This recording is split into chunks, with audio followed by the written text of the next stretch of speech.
Este episódio é patrocinado por Promobit, a plataforma que seleciona as melhores ofertas e cupons da internet. Acesse lá, promobit.com.br.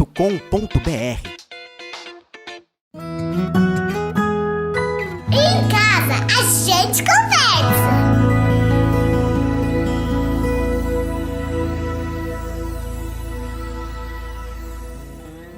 Olá, está começando mais um Em Casa a Gente Conversa. Se você ainda não segue a gente no Instagram, a gente está como A Gente Conversa, no Facebook Em Casa a Gente.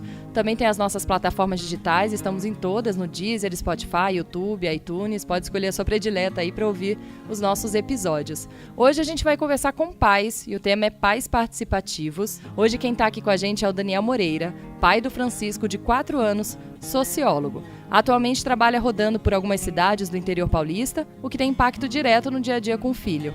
E também o Eric, de 34 anos, casado desde 2009 com a Carol, e juntos pais de 3, Letícia, de 3 anos, Felipe, de 2 e Laura, de 3 meses. Formado em Ciência da Computação pela USP, é diretor da Prince Web desde 2007 e empreende na área de desenvolvimento web, design e marketing digital. Também é pastor de jovens da Igreja Batista Ibacamp, à frente desde 2008, sempre envolvido com música, design e produção na igreja local. E o Otávio, meu marido aqui, de 41 anos, jornalista, pai então da Maia, da Inaê, do Leon, também tem a cachorra Frida. Ele gosta de samba, de gente, de futebol, de literatura e cultura inútil. É cheio de toques estranhos e dorme muito pouco, ainda bem, porque como eu disse aqui naquele episódio, inclusive, ele que me salva aí nas madrugadas, porque eu sofro bastante com sono. Então ele precisa de pouco sono e ajuda aí acordando também com as crianças. Então eu vou saindo agora, a gente se encontra no próximo episódio, vou deixar eles conversarem aqui para ser um papo entre eles, né? Que a gente inclusive estava falando que acho que falta um pouco de espaço aqui para os pais conversarem sobre paternidade. Então agora é com vocês. Obrigado, meu amor. Você me apresenta de uma forma tão criativa, igualzinho do último. Foi ótimo. Tudo bem com vocês? Tudo bem. Beleza. Bom, prazer. Vocês sabem que eu não sou condutor de podcast, não sou youtuber, mas a Thaís fez um desafio que era conversar sobre paternidade, sob a lógica dos pais, não só das mães, porque vocês devem ter passado por isso, né? A gente pesquisou muito, tentou ler muito sobre criação, sobre os tipos de criação, sobre o papel do pai na criação, que é um pai participativo, criação com apego, etc. Sobre pai de primeira viagem, sobre paternidade, sobre filho, sobre as fases da infância, etc.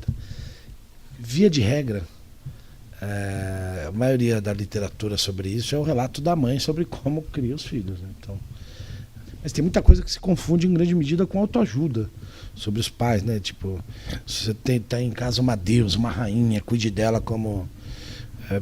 parece coach de paternidade, né? Então a primeira coisa é isso, nenhum de nós três é especialista nisso, talvez o Eric um pouco mais, porque aconselha mais tempo, conversa, é pastor, mas a gente não é especialista, então o que nós vamos falar não tem ciência, é a nossa experiência individual de cada um na sua lida, mas a literatura que cada um foi buscar, cada um se apropriou neste período em que é pai, né? O Eric tem 3 também. Sim. A Laura. O Felipe e a Letícia. E qual a idade deles mesmo?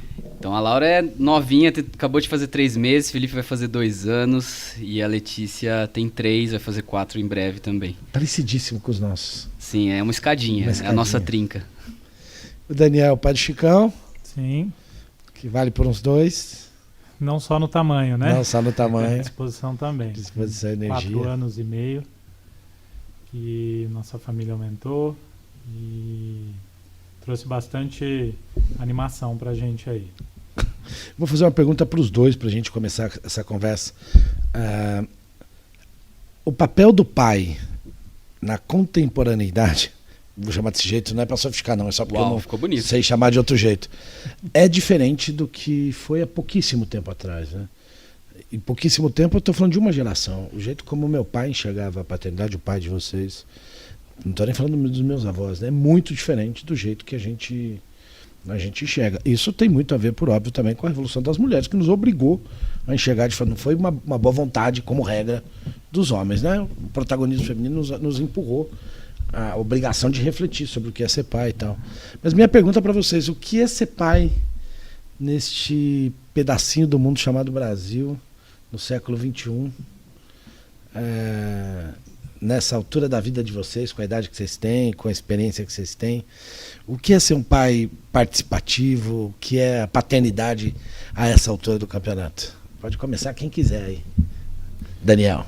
Acho que o preâmbulo aí, o que você começou a falar, faz muito sentido, né? A sociedade, ela é muito dinâmica, e aí acho que a minha fala, ela é um pouco do ponto de vista do que eu faço também, né? Como sociólogo, o olhar, né? A ótica é sempre um pouco a partir aí da sociedade ou da dinâmica da sociedade. Então, sim, eu concordo com o que você disse, é diferente do que já foi e tende a continuar mudando. Acho que nunca vai ter uma zona de conforto, né? A sociedade, ela muda muito, e acho que a paternidade, a maternidade, as relações, elas tendem a ir se transformando conforme a sociedade vai se transformando também. Como que é ser pai hoje? A gente veio aqui para falar de participação, né? O criação participativa. E aí eu fiquei pensando, antes de vir para cá, um pouco apreensivo, né, de como seria a primeira vez que eu participo de um podcast, não de uma conversa como essa, porque é algo que está no dia a dia, né? Ser pai, enfim. Agora, eu fiquei pensando no sentido dessa palavra, né, de participação. Então, que é fazer parte, né, que é estar junto, quer estar ali, não só presencialmente, mas no dia a dia. Eu acredito que é uma parte de nós essencialmente complexa, é muito difícil, mas eu acho que de todas as partes, de todas as camisetas que a gente veste, né, como esposo, como trabalhador, como filho também, como neto, né, a gente tem uma série de personagens no nosso dia a dia que são transversais, que se conversam, que se comunicam, mas eu acho que essa personagem de ser pai, essa camiseta, ela é ao mesmo tempo uma das que traz mais retorno e é mais difícil, né? Porque é uma cobrança muito grande, né? A gente lida com a questão da culpa, a gente olha no retrovisor e vê o filho que nós fomos, né? A gente tinha enquanto filho, né? Sobretudo ali na juventude, esse olhar descompromissado com a vida, né? Acho que todo mundo tem um pouquinho que já deu trabalho para o pai ou para a mãe, e agora a gente no outro papel é uma responsabilidade muito grande de querer acertar. Eu acho que ser pai hoje é viver com essa sombra do querer acertar, de não errar, no sentido de querer dar o melhor para os filhos, melhor para os nossos filhos, mas evidentemente a gente sabe que isso é impossível, a gente tem que lidar. O grande desafio hoje, não só como pai, mas é conseguir lidar com os nossos fracassos, né? Claro que a gente quer colecionar sucessos, mas eu acho que ser pai é ser contestado de forma muito aguda sobre nossos fracassos, assim. Então, acho que todo mundo aqui passou por isso no final de um dia, ter que falar, pô, hoje foi difícil, assim, né? Eu acho que apesar de ter dado o máximo, hoje eu não fui o pai que eu achei que deveria ser. Então, eu sei que a gente veio aqui para falar também, né, de não só aí dessa questão. Mas é um excelente começo para a conversa. Mas eu acho que quando você provocou, Otávio, você falou assim, e aí, como que é? Para mim, eu acho que essa questão dos fracassos, ela talvez seja a que mais me inquieta. E aí, por algum motivo, eu fui para ela. O melhor, da pressão, né, de como é difícil. Você sabe que o que mais me inquieta são os medos. Que tem relação de alguma forma com fracasso, mas não é a mesma coisa. O medo é algo que você projeta, né? Que não é objetivo. O fracasso muitas vezes é objetivo, né? Sim. Hoje a Inaê pulou do meu colo muito rapidinho pro colo da professora, porque estava muito brava comigo. E não quis me dar um beijo, não quis me dar um abraço, enfim. E eu sou daqueles pais que ainda sofre como se tivesse um bife saindo das costas. Não seria pro caso, né? Mas pro meu caso. E você, Eric? Olha, eu fui pai muito rápido, assim, né? Eu tenho 34 anos, não que eu fui tardio nessa questão, mas quando eu pisquei eu já tinha 3 filhos. E a Carol parece que nasceu para isso, né? Uma mãezona, 3 partos naturais, domiciliares. E eu tive que me preparar em meio a tudo isso. Eu amo família, acredito muito na família. Eu acredito que quem tem família está seguro. E sempre projetei ter uma família nesse sentido. Só que com a juventude a gente foca em empreender, a gente foca em outros objetivos.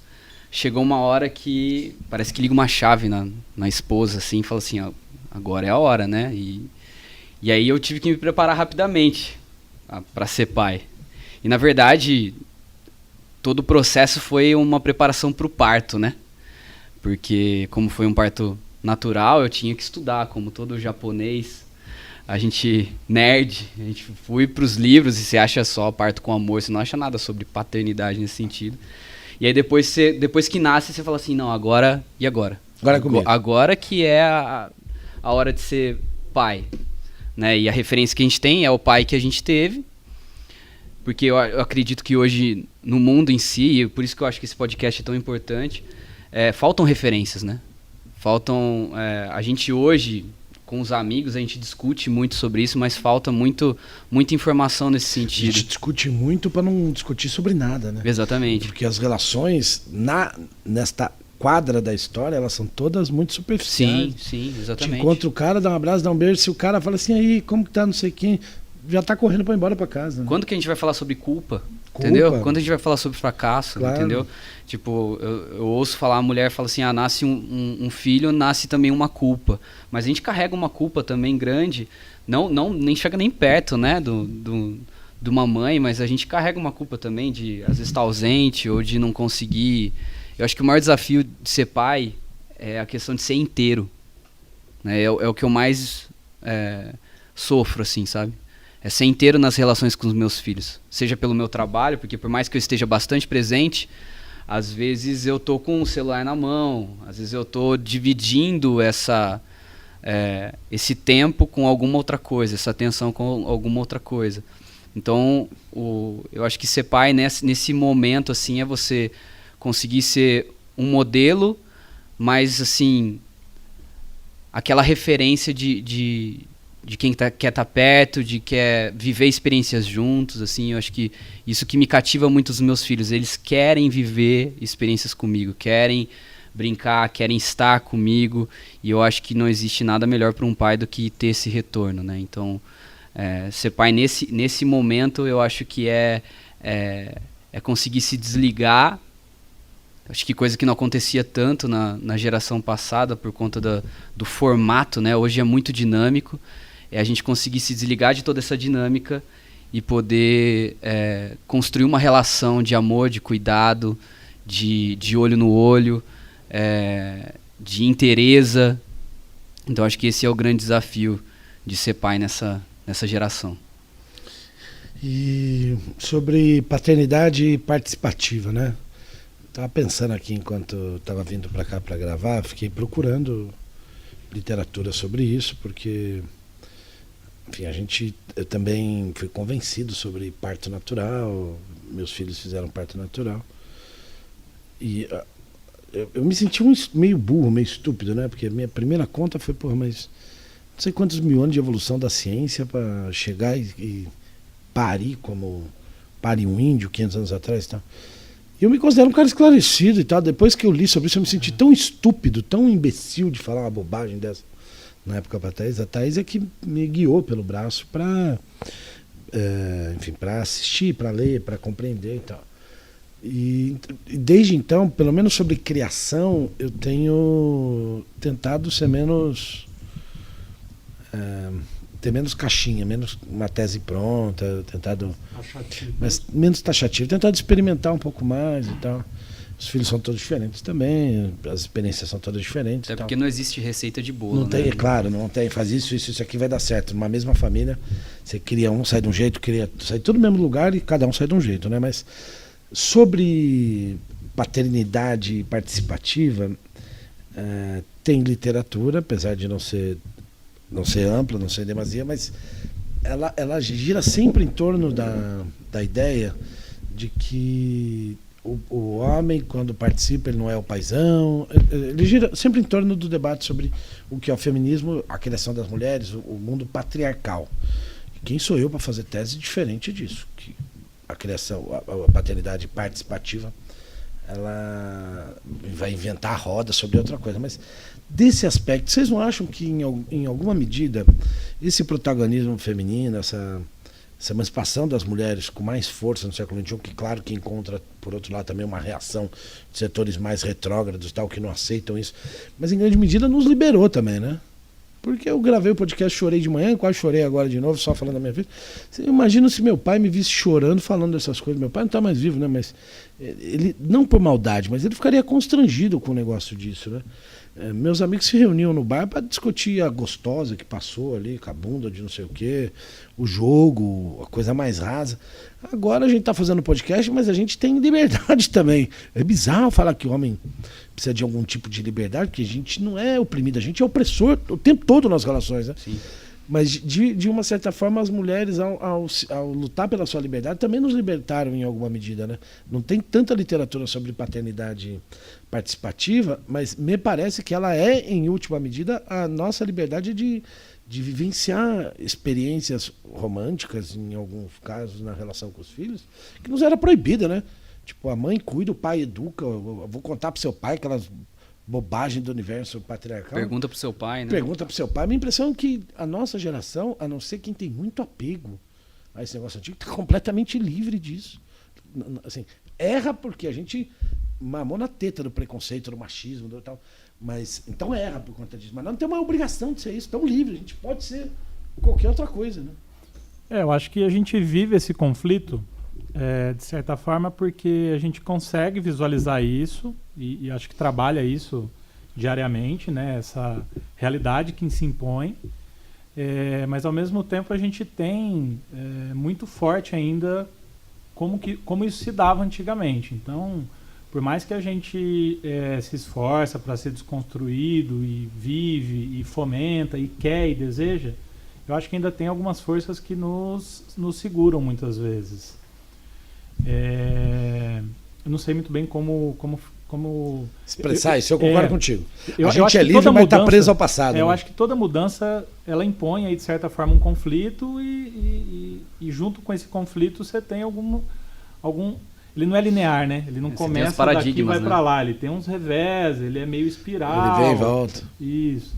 Mas eu nunca pensei dessa forma, Otávio, que você falou, né? Sobre a questão da liberdade. Mas o que eu acredito que eu consigo afirmar é que veio para ficar. Em termos históricos, eu acho que a gente está escrevendo esse livro e eu acho que é isso.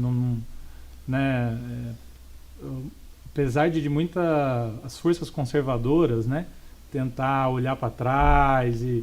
No tempo que era bom. Isso, no tempo que era bom, não sei o que, eu acho que está dado. Ou a gente se une e vai lá e você deu um relato que você falou de parto humanizado e achava isso um absurdo, você vê, né? A gente em 2000, você deve ter falado isso 5 anos atrás, eu imagino. Né? A gente em 2014, com tanta informação, com tanto acesso à informação e ainda falando desse tipo de estupidez. Coisas. Agora você imagina quantas estupidez a gente não pode ainda hoje tá reproduzindo sem a ficha, né, ter caído. Assim. Então, eu acho que estar aberto para pensar fora de caixas é uma prerrogativa primordial no desafio para tudo, mas sobretudo no desafio de ser pai. E você, Eric? Eu concordo muito com o que você disse, eu me sinto muito livre, assim, sabe? Eu vejo que isso parte da minha parceira, assim, Ela me apresentou para esse mundo junto, na verdade a gente entrou nesse mundo junto e na verdade ela não exige nada de mim, mas a nossa família em si, a forma como ela é construída, com responsabilidades dela, com responsabilidades minhas. Tem divisão de tarefa? Não existe uma divisão clara de tarefas, as coisas vão acontecendo naturalmente, entendeu? Então, a gente não é aquele pai que ajuda, é o pai que tem que estar lá. Então, sou eu que fico com as crianças para ela poder ir na academia, por exemplo. Então, não tem essa... igual no passado... Ela está trabalhando já? Já está começando a voltar, né? Ela está em licença maternidade aí da Laura. Mas, por exemplo, conversando com amigos, e aí a gente numa roda de amigos, de pais e tudo mais, um pai falou assim, mas eu nunca troquei a fralda da minha filha. Eu falei assim, mas como assim? Não, isso aí é com a mãe, né? E isso nunca passou pela minha cabeça, né? Então, assim, eu sou livre nesse sentido. Eu não tenho isso o pai faz, isso o pai não faz. Isso é papel do pai, isso é papel da mãe. Então, como eu comecei nesse ambiente do empoderamento feminino nesse sentido do parto, do meu papel no parto, isso criou um fundamento muito, muito forte da minha participação com os meus filhos, entende? Então, assim, desde o início, assim, eu não me vejo como um coadjuvante nesse cenário. Claro, eu não vou conseguir superar a entrega da mãe em todos os níveis, mas eu não me vejo como um coadjuvante. Eu me sinto livre nessa questão de participar, de ser um pai presente e envolvido em tudo isso. O Eric, e você falando isso me ocorreu, a gente falando de criação, né, participativa. E muitas vezes a gente, acho que a partir de um olhar um pouco mais, não raso, mas um pouco mais simplista, a gente sempre foca ali na questão pai e filho. Mas eu acho que a questão, ela caminha para o que você disse, né? A participação não é numa relação bilateral de pai e filho. É numa relação familiar, Sim, né? É o contexto todo, né? Com certeza. Porque Então, não eu acho adianta que você ser participar... adequado, né, no tratamento, ler tudo sobre criação com apego, tratar seu filho assim, olhar para o lado. A louça tá lá. Não enche meu saco agora que eu tô brincando com o meu filho. Isso, eu acho que o contexto ele é um pouco mais amplo aí. Envolve não só a esposa, a companheira, mas envolve também toda a rede de apoio, as Sim. pessoas que você se relaciona ali. Então, acho que participar é muitas vezes isso, tá? Além da relação que você tem diretamente com o seu filho ou com a sua filha, né? Não é entender só o papel, é entender a minha posição dentro desse ecossistema todo que é a família, né? Então, em relação à minha esposa, eu costumo dizer para ela, um dia seremos eu e você de novo. Então, a gente tem que ter um cuidado entre a gente tem que se respeitar, a gente tem que entender como que vai ser a nossa relação com os filhos e com cada um deles individualmente, né? Como é que é? Esse é um grande desafio, né? Porque hoje eu fico mais com os dois mais velhos, porque a atenção da mãe está voltada com a mais nova. Mas eu quero ter um momento individual, né? Íntimo com eles, uma construção de uma relação com eles. Então, tudo isso é extremamente desafiador, né? Nesse contexto. O contexto ele é mais amplo, Exatamente. né? Envolve às vezes Exatamente. tarefas que não necessariamente estão dentro de uma caixinha só pai e filho ou pai e filha, né? E dizer aquela coisa assim, isso é minha responsabilidade, isso é responsabilidade da mãe, isso é o papel do pai, entende? Eu acho que essa participação entra a partir do momento que eu entendo que é um todo. Então nós somos responsáveis, né? Nós temos essa... Eu não estou ajudando. Né? Exatamente. Mas isso dialoga com o que você falou, né, Otávio? Eu acredito que ainda é muito vivo, é muito latente ainda esses resquícios do passado. Para mim parece uma briga de dois mundos, sabe? Sim. Quem diz que pro novo nascer, o velho precisa morrer, né?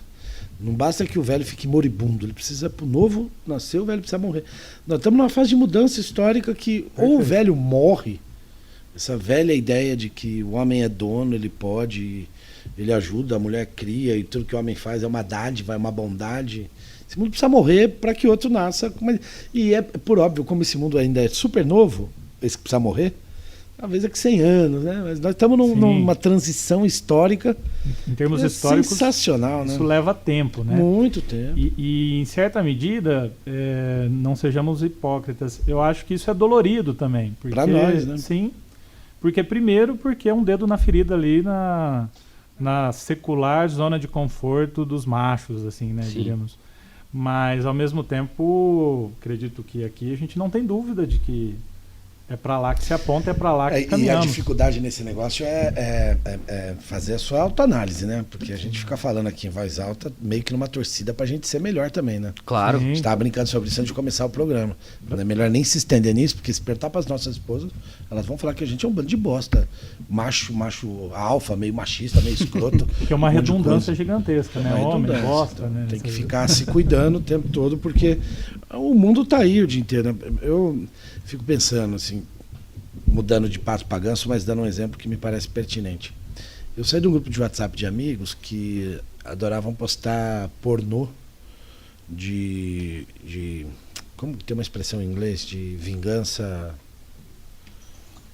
de fim de relacionamento, essas coisas revenge assim. pornô, algo que o vale de filmar relacionamentos escondidos e postar isso depois, ou filmar de forma consensuada, né?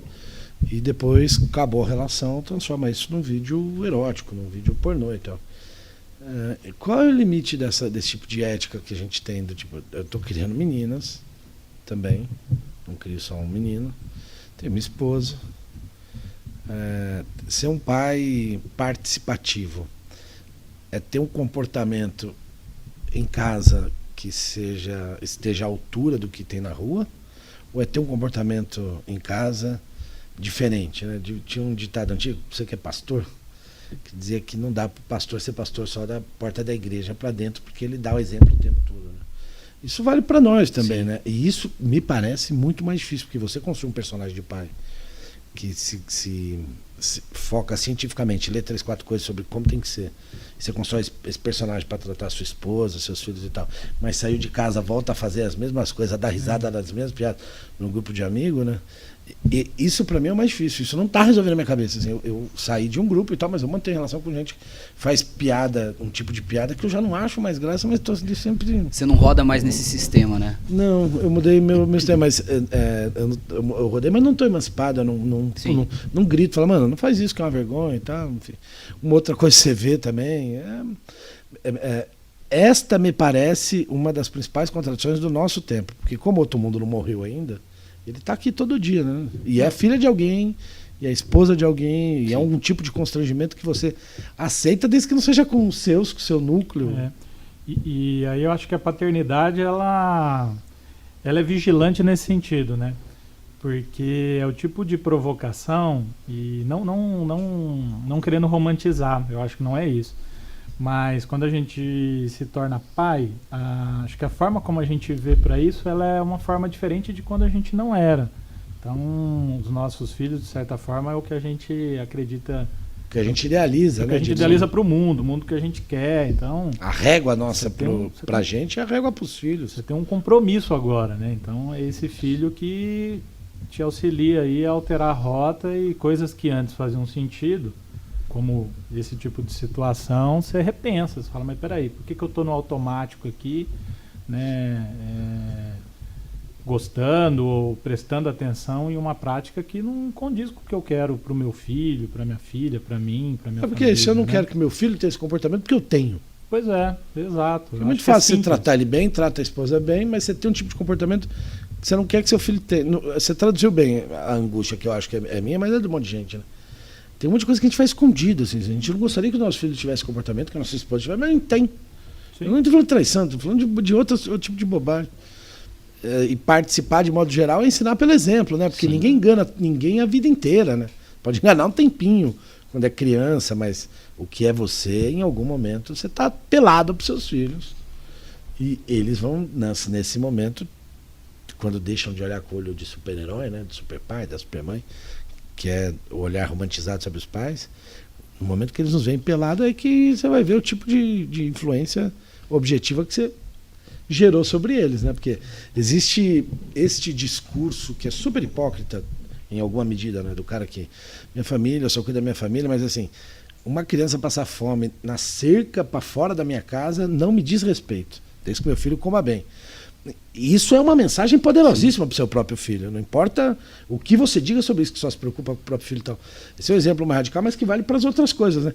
Chega uma hora que ser um pai participativo não é só um discurso. Ou bem é uma prática e é uma mudança de verdade, uma espécie de vão para frente, vai ficar mais chata a vida, porque a gente se habituou a achar legal um tipo de coisa, ou, enfim, uma hora a máscara cai, né? E daí o discursinho nosso vai virar... Com certeza. Que é a prática, né? Porque o maior desafio, igual você falou assim, o maior desafio para um pastor é viver o que ele prega. E eu acho que o maior desafio para um pai é realmente viver o que ele educa, o que ele ensina. E eu acho que foi muito bem colocado essa questão da vigilância, né? Eu acho que a maior transformação que a gente tem quando a gente se torna pai é essa questão de ser mais vigilante com a sua referência, com o seu modelo, né? Por isso que às vezes a gente fica incomodado com situações dessa, como de um grupo e tal, mas é um paradigma que vai sendo quebrado, né? A nossa mente ainda funciona no sistema antigo e vai bugando, né? Porque você que trabalha com tecnologia da informação, é como se você estivesse lutando para ser digital, mas ainda fosse analógico, né? Exatamente. Eu dei exemplos mais dramáticos, mas vale para o celular, por exemplo. Com certeza. Minha filha pede iPad e celular, eu digo que é uma bosta, mas ela me vê o dia inteiro pendurado no celular. Como que é ruim se meu papai está o dia inteiro com isso, né? Minha filha fala assim, pai, agora sai do celular.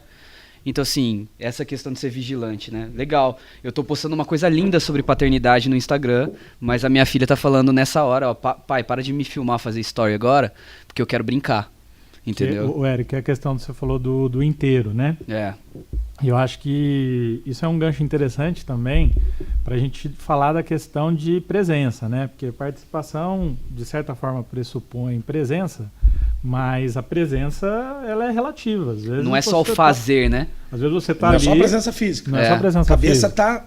Isso. E envolve intensidade, envolve um monte de coisa, né? E às vezes a gente tem a visão de olhar para a presença sobre uma perspectiva, assim, monetária ou bancária, né? Sim. Não, hoje eu vou sair uma hora mais cedo, não vou poder ficar com meu filho uma hora mais cedo, mas aí amanhã eu vou chegar uma hora mais cedo para compensar. E não é assim que funciona, né? A gente sabe que quando se fala de tempo, envolve outros fatores, não só a presença física, mas envolve intensidade, envolve estar por inteiro, né? Então, às vezes é melhor 10 minutos inteiro do que um dia todo com a cabeça em outro lugar. E claro, não quer dizer também que a gente... muitas vezes isso é um limite nosso. Muitas vezes a gente está preocupado porque tem conta para pagar, porque o trabalho ficou algo por fazer, né? Não vamos ser assim, romantizar isso que a gente vê como ideal, mas a gente sabe que muitas vezes nós temos nossos limites também, né? Às vezes a gente precisa, quer, mas não consegue. Simplesmente não consegue. Eu acho que ter clareza para conseguir reconhecer isso ajuda também no dia a dia, para no dia seguinte não reproduzir aquilo. Né? Eu acho que... Isso que vocês falaram assim, sobre estar por inteiro, que é um negócio que eu acho que todo mundo busca, né? Não importa se é 1 minuto, 1 hora, 1 dia, 1 mês, mas estar por inteiro. Eu estava lendo, vindo para cá, por sinal, no carro, um ensaio da Associação Brasileira de Psicologia, se não me falha a memória, sobre o déficit, não é um déficit cognitivo, mas o déficit psicológico de quem tem problema com a criação paterna, de como, em especial, a autoestima dos filhos e, em especial, das filhas, é brutalmente solapado, assim.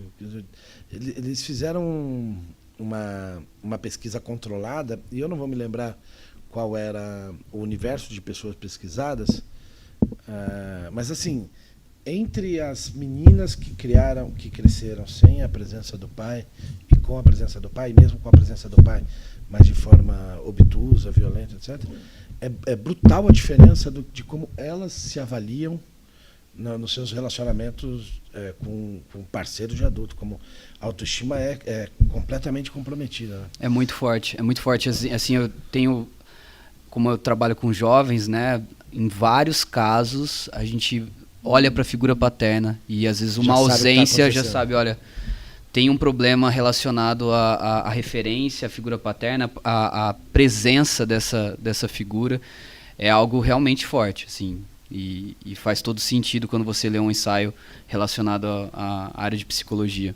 A gente encara muitos casos desse, relacionado à autoestima, relacionado à autoconfiança, segurança própria, uma série de problemas relacionados pessoais tem relação com a ausência da figura paterna.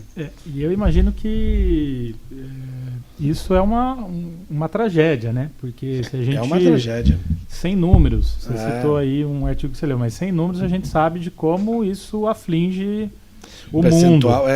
Né? Estamos nós três aqui falando da exceção. Exato.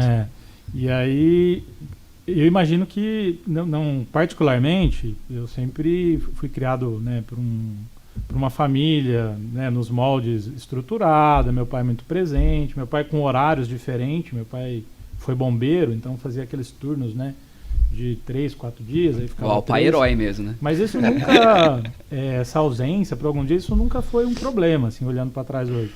Então, de certa forma, privilegiado, mas... Ele conseguia ser inteiro, né? Sim, de certa forma, privilegiado do meu ponto de vista, mas eu imagino que isso seja um problema muito grande. Sobretudo porque eu acho que a história do mundo é a busca por atenção, né? Não só crianças, mas adultos, assim. A gente demanda o tempo todo a atenção das outras pessoas. E acho que a criança, ela... Acredito, né? Estou falando do que eu acho. Ela acho que vive isso num estado mais latente, né? Sem filtros, né? Então acho que a demanda de uma criança por um pai, por uma mãe, e aí havendo a ausência de um pai, eu acho que isso de fato deve gerar situações muito complicadas para essa... dizem que impacta diretamente até no mercado de trabalho, segurança em entrevista, assim, é uma violência diária e nós somos responsáveis por ela, né? Como esperar que essa pessoa se torne um adulto, né, que reproduza práticas saudáveis ou que consiga viver plenamente a liberdade nas suas relações, no seu dia a dia, né? Tem uma conhecida minha da Thaís que da minha geração, né? E toda vez que eu acho que tinha uma distorção na minha relação com os meus pais em alguma medida, né? Meu pai e minha mãe separados, enfim. Você ouve cada história, né, bicho? Que não basta. E é um tipo de... E eu acho isso, eu não sei se for de romper. Não basta não participar da criação dos filhos e filhas, né? Tem pai que arrebenta com tudo, né? Que estraga, que ataca, que trata a filha como se fosse... Consegue ir além, né? Exatamente. Muito além de... Exatamente isso. Não ajuda e atrapalha, transforma um... São os dois extremos, né? O ausente e o que estava presente, mas o menino vira acabou um com tudo, né? e a menina autoestima baixa, que ela é sempre ou é feia, ou ela é fácil, ou ela é... O pai ajuda nessa desgraça dessa criação. Aí uma menina dessa cresce e vai para... Eu falo especificamente nesse caso sobre menina, porque eu sou pai de duas. Uhum. E a minha impressão é que a gente, assim, mulher, o corpo muda, a vida muda e ela sabe que vai ser mãe e tá ali, né? O pai tudo é construído, me parece. Assim, esse negócio de que a paixão ali já nasceu e tal, você vai ter que... Foi diferente para mim, cara, a gravidez, que eu vivi mais, eu me apaixonei mais. Hoje, a Maia foi isso, foi um furacão, assim, mexeu com tudo que eu conhecia por vida e tal.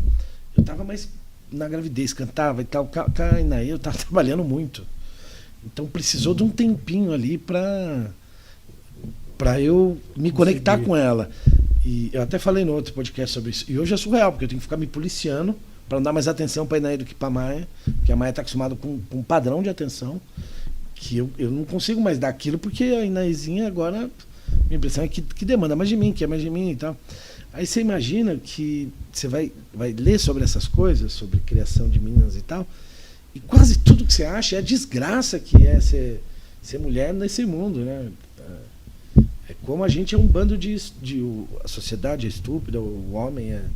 Por isso que eu abri falando sobre isso, de como a gente, essa nossa luta para ser menos miserável, ela também é uma conquista em grande medida das mulheres, né? Porque a ausência da criação participativa, ou da criação participativa de forma, falando conceitualmente, de forma bizarra, como ela cria problema para as pessoas terem que fazer análise pro resto da vida. Com certeza. Então, eu faço análise, todo mundo faz também, mas isso pode ser num grau de degeneração, de violência absurdo, né? Não, e aí a gente observa, né? A gente olha para o lado, para os amigos, para as amigas, às vezes até dentro de casa. E aí às vezes você vê pessoas reproduzindo uma coisa assim, não, eu não quero, a pessoa né, tem um grande amigo que sempre falou que não ia casar. E tudo bem, às vezes é só uma opinião. E aí a gente vai olhar assim, o cara tem uma história de família complicada. É bagunçada. Então, quer dizer, né, tô supondo, na verdade, né? Às vezes aquilo é fruto da relação que ele teve dentro de casa, né? Uma família desestruturada, é um trauma. O cara, ele não quer reproduzir aquele padrão, né? E aí acho que é muito difícil você ter a liberdade de encarar isso. Se bloqueia, tem trauma. Pois é. Porque às vezes não é um negócio, quando é racional, você trata, né? Sim. Faz terapia, toma Tá muito remédio. claro, né? Tá claro. Esse O problema é que diagnóstico, não é racional, né? esse diagnóstico, ele é... E é isso que a gente volta pro início da conversa. Como a mulher tá mais habituada a falar, ela liga pra amiga e fala, minha relação tá uma merda, ela tá estourando. Ela, sei lá, ou eu não sei o que fazer com meus filhos, eu não consegui cagar hoje porque tava com os 3 e o bosta do meu marido tava com... A gente é incapaz de ter um diálogo desse com os amigos. E aí, tudo bom, irmão? Tudo bom? Assistiu o jogo? Como foi o último episódio? Demorou, é nóis. Game of Thrones foi massa?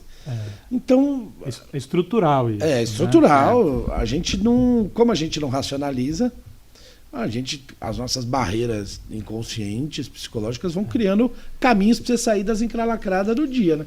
E nem sempre esses caminhos que a nossa experiência ou a nossa referência dá, inconscientemente, é um caminho adequado, né? Sei lá, pode ser que eu racionalize muito, mas eu tento o tempo todo, depois, antes, muitas vezes você tá puto, faz bobagem, só depois você fala, por que eu fiz essa desgraça? Sim. Mas, como regra, eu fico até o final assim, pensando se tem outro caminho antes de tomar a decisão, porque me parece que esse negócio de estar no automático ainda é a grande desgraça do, parafraseando o que a gente tinha falado antes, do mundo analógico pro digital, né? Sim. Você quer estar no digital, mas você aprendeu a fazer de um jeito, né? É isso. Como, né, no meio do voo, você consertar o avião para mudar a rota, é difícil mesmo. Sabe que em São Paulo, você falou isso daí de como os homens, de modo geral, têm dificuldade de se expressar. Esses dias eu ouvi que em São Paulo já tem grupos de homens, que onde eu ouvi o pessoal até brincou, falou que era como se fosse machos anônimos, uma coisa assim, para ter espaço realmente de se falar e de trocar. E a experiência, pelo relato que eu vi, tem sido muito forte, porque é um espaço completamente diferente, né, onde os homens vão para conversar e falar e abordar esse tipo de coisa. E não é uma mesa de bar, não é isso, né? Vai um pouco mais fundo, não é superficial, né? É um pouco mais... Isso. Não, você sabe, Eric e Daniel, que há um ano, não tem mais do que isso, numa experiência de viagem para praia com amigos, foi a primeira vez que um amigo meu chegou para mim, primeira vez, eu tenho 40 anos, falou, mano, eu tô com um drama de impotência, eu não sei o que resolver. Você já passou por isso? Conhece alguém? Eu não sabia nem como conversar com o cara, assim, porque eu não pensei nem por perto em dar risada, mas não é um negócio que eu tô habituado a ouvir, né? Como ouvinte, para você Sim. foi muito novo isso também, muito né? novo, um cara mais jovem do que eu e tal. Daí a primeira reação é do quê? Vai procurar, fica calmo, vai procurar tratamento, isso acontece. Mas isso ajuda ou atrapalha falar um negócio desse? Não estou falando que só paternidade, mas os assuntos masculinos são tratados de forma muito bruta sempre, né? Faça assim, resolva assim, faça assim. Às vezes você vai tratar uma coisa com o pai quando você tá com outros casais e às vezes você tá falando com a mãe, né, de alguma coisa. Você não tá falando às vezes com o pai diretamente, né? Falta muito esse diálogo, essa proximidade. O pai ensina sobre sexualidade, e é disso que nós estamos falando, levando pra zona o filho. Sim. O pai presente. Não tô falando do Meu pai Deus, ausente. essa é a cultura, né?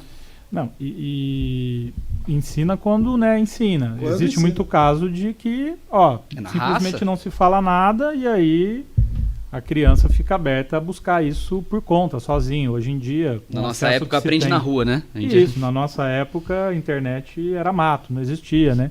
Hoje em dia não, a gente está criando filhos e filhas que vão ter acesso à pornografia muito fácil, então Já tem, né? já tem. Em parte do mundo, a pornografia entre 7 e 11 anos é uma epidemia. Mais do que youtubers infantis. Meu Pois Deus. é.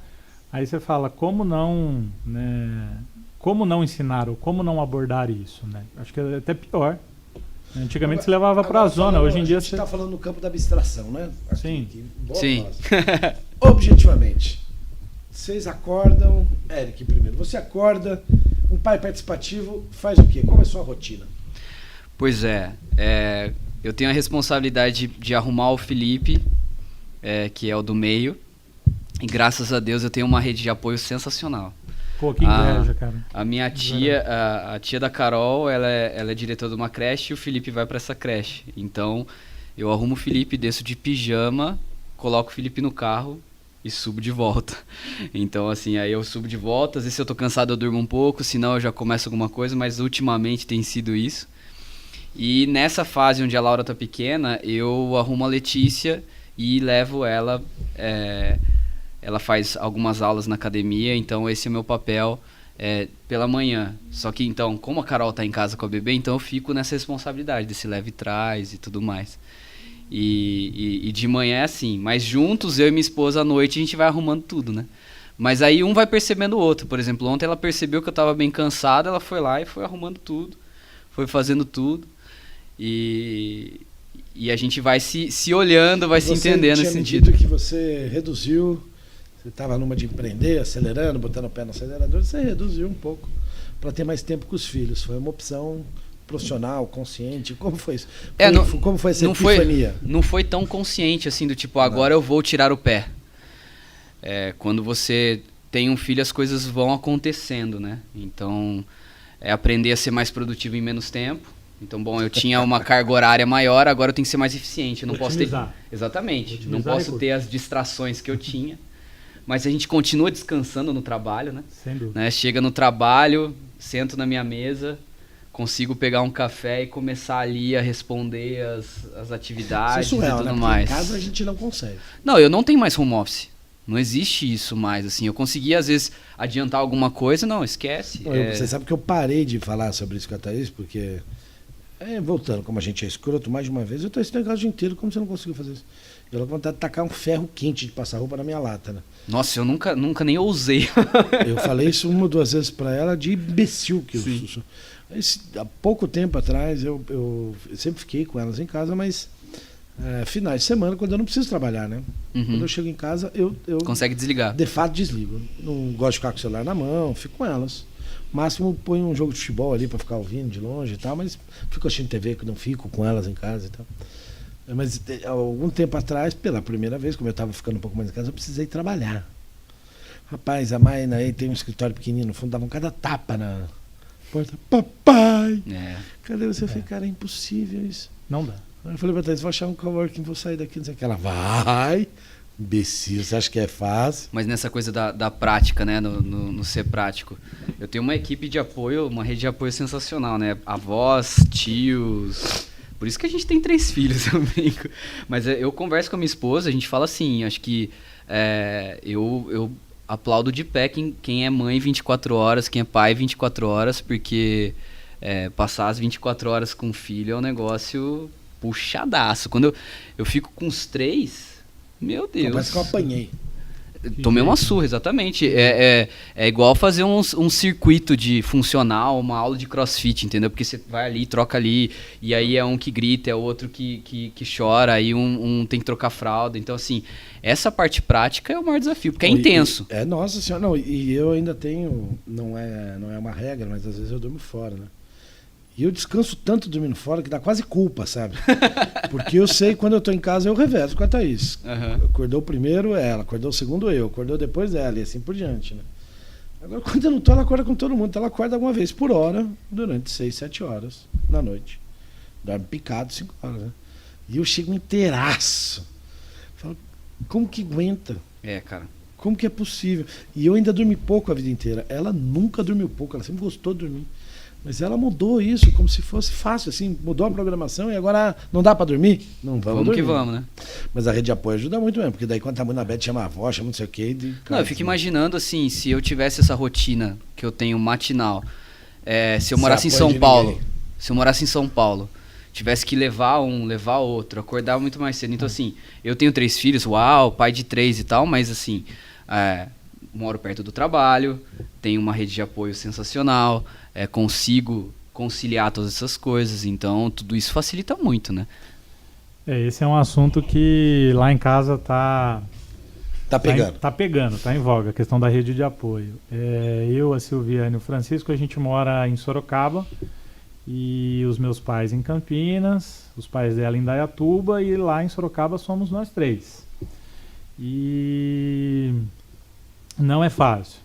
Agora a Silviane, ela está numa rotina de trabalho onde ela viaja mais. E isso tem alterado muito a rotina do Francisco. Então o Otávio perguntou, né? Em termos práticos, como que é? De manhã eu acordo com o Francisco, preparo ele, café da manhã. Sempre toma café de manhã em casa, apesar de tomar na escola, né? O pessoal fala, nossa, como ele é grande. Fala, mas esse Precisa gosta, de um reforço. E aí leva ele para a escola, volta para o trabalho. A escola dele é integral, e aí ele sai entre 4h30 e 5 horas. E aí geralmente quem busca é minha esposa, a Silviane. E aí é aquela doideira também, não dá para fazer mais nada em casa, né? Eu há algum tempo tenho procurado chegar um pouco mais cedo em casa, mas não é sempre que dá. Então a gente tem um acordo, eu e ela, que dia sim, dia não, né? Um põe para dormir, então o dia que é ela, no caso eu já deixo a casa arrumada, a louça e tal, para no outro dia, quando ela chegar com ele, a casa não ter que ficar dividindo a atenção entre ele e a casa. Então já há algum tempo a gente aboliu as telas, então Francisco por algum tempo a gente liberava a TV, ficava vendo desenho, e isso era algo que fazia muito bem para nós, né? Sim. Porque era o tempo ali de lavar a louça, fazer a janta, ele estava lá. Ou mesmo quando a gente, né, não dá para ser hipócrita, às vezes a gente queria ter um tempo. Você liga a TV, a criança Ficar no gruda, zap fica 2 minutos. hipnotizado, Toma um vídeo que eu preciso fazer um negócio Isso. E aí a gente aboliu, já faz um bom tempo, e isso daí demandou muito mais de nós, porque E o aí que ele que mudou demanda. quando aboliu? O que mudou o quê? O que mudou no Francisco, quando aboliu No a tela? Francisco, olha, a avaliação, a gente, enfim, começou a ser provocado sobre isso, foi buscar informação, e a gente, de fato, sentia ele muito ansioso. Acho que essa questão de vídeo, tablet, aquela coisa, né, vídeo de 2 minutos, 3 minutos, troca. Então isso que eu acho assustador. Eu vejo meu filho de 2 Não, anos, quero- ele não assiste 30 segundos de um vídeo. Isso, eu Ele acho- já sobe o dedinho, acho que esse é um transiciona. indicativo. Os próprios designers de experiência, assim, né? Eles já trabalham para ser muito rápido essa troca, essa intuição. Pois é. Ele provoca isso. E aí é assustador. É um indicativo claro de ansiedade, né? E às vezes queria que deixasse para estar fazendo outra coisa. E aí a gente assumiu a bronca. Ele respondeu muito bem. Acho que isso, assim, crianças, né? Elas são, o meu terapeuta fala isso, viu? São massinha de moldar, assim. Às vezes chegava desesperado. Ai, acabou meu filho. Não, filho. Ele falou, filho, relaxa, calma. Isso daqui. E ele aceitou muito bem a mudança. Então, hoje ele não vê, né, telas, né, celular, TV. Nem horário específico. Nem... Não, o que a gente tem feito com ele, eventualmente, são sessões cinema, assim. Então, às vezes a gente pega um filme, geralmente no domingo, ou vai com ele no cinema. Porque agora ele está próximo dos 5 anos, a gente foi ler e entendeu que isso é adequado, né? Agora, o fato da gente abolir as telas demandou muito mais da gente, porque ele ficou cobrando atenção. Então, e aí, chega em casa. Essa semana, por exemplo, a minha esposa não estava em casa. Viajou na terça-feira, voltou quinta-feira à noite. E aí é o tempo todo com ele, né? E aí chega, banho, tira do banho, né? Às vezes não dá, vai cozinhar, chama junto, põe a banquetinha dele, cozinha junto, janta, brinca um pouco e cama. E aí demanda muito. Essa semana, particularmente para mim, foi uma semana difícil. Eu fico imaginando para minha esposa, que fez isso por muito tempo, né? A gente morou um tempo em Campinas, eu trabalhava em Sorocaba, ficamos 2 anos desde que o Francisco nasceu. Então, se eu estou reclamando agora, imagina a minha esposa, porque ela não passou nesse tempo, porque demanda. A gente sabe que criar filho é uma coisa que demanda. E aí, sem rede de apoio, isso é um que complicador. você realmente exalta, assim, a capacidade, a habilidade, a paz de uma mãe fazer isso, assim. É uma naturalidade, né, esse processo todo que você narrou, né?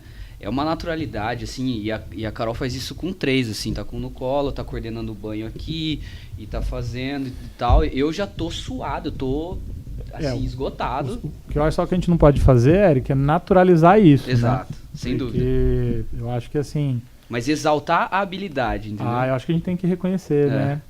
Mas eu acho que Um nada dos nos riscos impede. que eu acho de falar que é natural, é dela, faz isso com perfeição.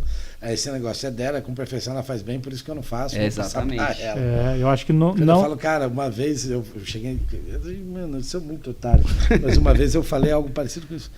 Põe ela pra dormir, você consegue fazer também. Porque eu faço todo dia. Faça todo dia pra ver se ela melhora. Tá bom, aqui. Eu acho que muitas vezes não tem pra onde correr, aí vai e faz, né?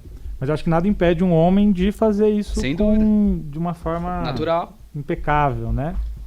Exatamente. É a mudança que a gente está falando aqui, que todo dia nos E hoje já está fornica. mais natural para você, né? Sim. Mas esse O desafio... que não deixa de ser extremamente cansativo, né? Sim. Muitas vezes a gente tem vontade de jogar a criança pela janela, né? Porque Eu digo que puxado. filho consegue tirar o seu melhor e o seu pior também, né? E eu acho que é por isso que incomoda tanto. É. Quando a gente vê o nosso pior ali, como você lida com isso, né? Exatamente. Eu acho que essa frase ela diz muito. Outro texto, estava até procurando aqui agora falar com vocês. Tem uma pesquisadora, psicóloga chamada Karine Mendes, que acompanhou o final do puerpério e desta fase de algumas mulheres, em especial de famílias que o homem participa muito, e escreveu sobre as contradições, algumas que ela viu, deste processo de transição geracional, de época, de tempo e tal. Entre elas, que são positivas, mas que é diferente, muda o jeito que a mulher vê também a vida, que é a velocidade com qual o pai se conecta com o filho e como isso, muitas vezes, a mãe também não está preparada para ver um negócio desse. Como antecipa o tempo de conexão. E olha, porque o homem é o invasor, né, no núcleo familiar, assim, a mãe e o filho já nascem conectados. E a presença do homem nesta fase do puerpério, ela criou, é tão surreal que culturalmente fizeram, né, com mulher, fizeram com a sociedade e tal, que essa tentativa de transformação em alguns casos virou quase conflito, porque alterou uma estrutura que, em alguma medida, deixava a mãe psicologicamente mais segura. Nossa, do tipo, interessante. eu sei como fazer, você não sabe. Você é o apoio, divide as tarefas, mas sou eu que controlo, que entendo, que saco esse negócio, né?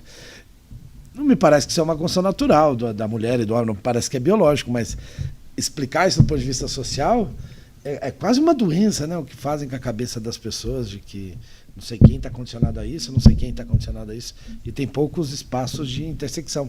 E o Estado nisso também ele é brutal, né? Porque o papel da lei, do Estado, salvo raras exceções, a gente não tem licença paternidade, a gente não tem nada. Então, esta tentativa nossa também, no momento mais agudo, mais difícil da mulher, que é o puerpério, é uma tentativa que não surte efeito na prática, que a gente está, quando a gente precisa trabalhar, está ali de forma muito marginal. E a mulher é que está segurando tudo, né? E o pouquinho que você tem ali de tempo, para quem trabalha fora, para quem não empreende, ou não é empresário, ou não consegue ser dono do próprio nariz, por mais que você capriche no que você está fazendo, é muito pouco no momento que a mulher mais precisa do parceiro para dividir as tarefas, que tá puto, o corpo mudou, explosão de hormônios, tudo em transformação e etc. E você não simplesmente não está, né? O que, desse ponto de vista, também cria um afastamento que o tempo depois pode ou não corrigir, né? Mas... E é interessante você falar sobre essa questão do puerpério e tal, porque tem momentos, né, que os nossos filhos, eles clamam por nós, assim, papai, papai, e tem que ser o pai. E às vezes nessa situação você se sente o cara, né? E aí, nesses momentos, eu fico imaginando como é que é a cabeça da mulher que está com esse turbilhão de coisas. A minha, por exemplo, fala, ai, graças a Deus que é o pai, entendeu? Mas eu realmente vejo que entra numa zona de conflito também com a mulher, né? A questão da rejeição, né? Ela continua o estudo dela dizendo que os casos que ela viu são muito legais, que existe a fase da disputa, assim, é meu, estou no puerpério, é meu, saiu de mim, mas que muito rapidamente, na maior parte dos casos, vira como, não é que vai uma transição gradual, vira como se fosse uma chave para uma confiança absoluta de que o parceiro dá conta. Então, ela flerta também com um ponto assim, de vista positivo. Claro, assim, nestes casos, começa como um medinho mesmo, porque ela também ouve a vida inteira que o homem não dá conta. Ela se condiciona a isso psicologicamente. Então, tem o que ela chama desse ciúme da relação do pai com o filho, mas que quando se resolve isso, muito rapidamente, confiança de que o cara está completamente preparado para a tarefa e que deixa ela mais leve também, porque carregar o mundo nas costas... Eu percebo muito isso com outros amigos pais, assim. Que às vezes eu vejo que o pai ele não assume tantas coisas por esse conflito. Esse conflito da mãe achar que às vezes não vai dar conta e tudo mais. E em casa não é assim. Em casa a Carol, se ela entrega e ela delarga mesmo. Tipo, se eu dei comida, se eu não dei, se eu fiz aquilo, se eu não fiz. É o pai e beleza. Mas eu vejo às vezes em alguns casos de pais que eu falo assim, mas você não tem um tempo assim com o seu filho e tal? Não, a mãe não confia. Ou assim, ou tá entrando numa zona, numa fronteira que ele não consegue atravessar, entendeu? Mas eu vejo isso. A mãe não confia que eu fique sozinho, mas por que a mãe não confia? Conversa com ela. Aí se tá ali do lado, fez cocô, troca lá. Não troca fralda. Como que a mãe vai confiar, rapaz, se o cara não consegue enfiar a mão na merda pra limpar eu acho que é um pouco isso. Às vezes é conveniente também, né, pra pessoa. Eu tenho amigos que falam isso, falam assim, ela se dá melhor, ela... Não, eu acho que tem que pegar e fazer, porque aí vai dar confiança também. Essa semana, em algum dia, eu mandei uma foto pra minha esposa do jantar do Francisco, era um lanche. Ela falou, pão? Eu falei, Ele pediu, a gente tava na padaria, sabe, vou ali na escola, almoçou bem, tomou café da tarde bem. Então é isso, acho que sempre vai haver essa troca e a desconfiança que o outro está fazendo algo que você não faria. Mas aí vai da sua confiança também de bater, assumir e falar, olha, tá certo, é isso, vamos lá, entendeu? Eu acho que faz parte. Mas quer dizer que a mesma Karine, ela diz que quando ela fala em modelos de criação, de núcleo familiar, de relação de pais e filhos, ela fala que não é uma ruptura. Ela fala que é uma... Vou até achar aqui a expressão que ela usa, que eu gostei, apesar de não concordar. Não é uma ruptura, é uma reinterpretação do papel do pai. Então, os exemplos, o que ela diz é o seguinte, os exemplos que a gente tem, eles servem em grande medida para a gente reinterpretar o que é ser pai. Não para a gente romper. Entende? Os modelos antigos não são modelos... Não estamos falando de uma disrupção, estamos falando de uma... Eu não sei se eu concordo com isso, porque parece que alguns modelos têm que ser mesmo... Mas eu acho que o que ela deve colocar aí, Otávio, é porque geralmente a gente olha para o mundo de um ponto de vista dual, né? Ou é isso ou é aquilo, ou é branco ou é preto, ou é 880. Então, talvez o que ela esteja colocando é que a gente não seja um pouco mais complexo ou transversal. Às vezes você reinterpreta, você não precisa simplesmente abrir mão de tudo. Às vezes você vai absorver algo daquilo e seguir em frente. Tem uma... É um sistema complexo, né? Não li o artigo, não sei, mas talvez ela esteja falando nesse ponto, né? De você absorver algumas coisas, seguir um outro caminho, em vez de você simplesmente ter um olhar aí revolucionário. Abre mão de tudo aquilo, começa de novo. Não sei, um assunto ela interessante. Diz isso. Ela diz que essa reinterpretação do papel do homem no núcleo familiar, ela não é um movimento disruptivo. Ele é uma nova forma de ver, que é fruto do, como a gente abriu aqui a conversa, é fruto do que é ser homem, do que é ser pai, felizmente, no nosso tempo, né? Uma preocupação que eu acho nessa questão da criação participativa, eu acho que tem a ver com criações libertadoras, né? Eu sempre me pego pensando nisso, assim, o quanto a participação da gente permite que as nossas crias tenham uma visão de mundo libertadora sobre o mundo, sobre as relações, né? Que é descomplicar o que está aí, é conseguir, de certa maneira, ser feliz muitas vezes, né? Ser um jovem, um adulto, um jovem acho que é impossível, mas ser um adulto em certa medida sem traumas ou com poucos traumas, né? Então acho que quando eu penso na participação, eu penso um pouco isso assim. Então não permitir ou não colaborar para que meu filho se torne um opressor no futuro, sabe? Sim. E isso tem a ver diretamente com a criação que a gente dá para ele ali. O nosso exemplo, oprimindo ele ou não, né? Acho que Paulo Freire tem uma frase que ele fala que quando a educação não é libertadora, o sonho do oprimido é se tornar opressor. Então acho que é uma preocupação grande que eu tenho quando a gente fala de participação, é de procurar não oprimir o meu filho na criação. E o que é muito difícil também, né? Que a gente, sobretudo quando está muito com eles nessas rotinas de ficar às vezes 2, 3 dias juntos, se pega nervoso. E aí acho que isso volta ao que eu falei, assim, às vezes de fracassar ou de ter medo. né, de flertar com o futuro, falar, pô, mas será que que... você tem mais medo na criação dos seus filhos? Seu filho. Acredito Chicão. de que ele se torne uma pessoa, um adulto ou uma pessoa escrota. E você? Nas relações com as pessoas Esse que é o ele vai maior se medo. relacionar, conhecer. Né? O meu medo é que ele não seja generoso, que ele não seja inclusivo nas relações Questão de dele. caráter, assim, né? É. E você, Eric? Qual é seu medo? Tem algum medo ainda de fracassar como pai depois do terceiro filho? Ah, sem dúvida, porque agora você compartilha essa responsabilidade com 3, né? Mas o fracasso acho que é relacionado à formação do indivíduo, né? É saber se você está formando um indivíduo que vai encarar esse mundo da melhor maneira possível, né? Porque, por exemplo, a gente pensa nas meninas, né? Como é que vai ser a Letícia e a Laura? Claro. Porque, assim, quando a gente vai ter filho, o que mais se discute é isso. Ah, ter filho hoje é muito complicado, né? Imagina, com a questão de violência, com a questão do jeito que o mundo tá hoje, né? É a conversa dos avós e tudo mais, né? Então, a gente fica com esse... Eu pelo menos, tenho mais esse medo da formação, não acadêmica em si, mas a formação do indivíduo mesmo. Como ele vai se comportar, como ele vai encarar a vida real, a vida prática mesmo, entendeu? Como que ele vai ser, por exemplo, eu sofro com a minha filha de 4 anos que diz assim, hoje eu não brinquei com ninguém. Nossa, Meu Deus. Eu sou desses. Sabe, a gente tá ali... Ninguém quis brincar comigo, eu quase morro. Exatamente, e você tem... qual é o nome dos seus amigos? Assim, eu não tenho amigos.